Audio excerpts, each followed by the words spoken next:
खरं म्हणजे राजकारणी अत्यंत कठोर होत जातात, पटकन प्रतिक्रिया देत जातात। पिचड साहेबांचं व्यक्तिमत्व त्याला अपवाद नव्हतं।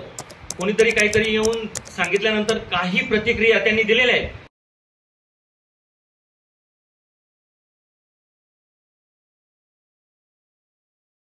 कळत न कळत त्यांच्या व्यक्तिमत्वावर झाला असणार। आणि म्हणून मला जे वाटतं की जी आतून एक येते संवेदनशीलता, खरं म्हणजे राजकारणी अत्यंत कठोर होत जातात, पटकन प्रतिक्रिया देत जातात। पिचड साहेबांचं व्यक्तिमत्व त्याला अपवाद नव्हतं।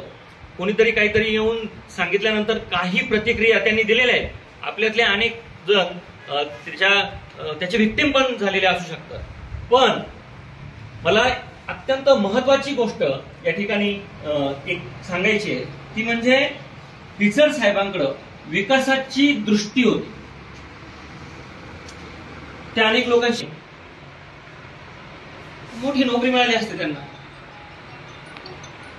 म्हणजे प्रशासन सेवेमध्ये ते जाऊ शकले असते। त्या काळात मुळात आदिवासी समाजातून शिकणाऱ्या मुलींची संख्या किती होती। पण गोविंद गाऱ्यांसारखा एक आदिवासी समाजातला मोठा अभ्यासक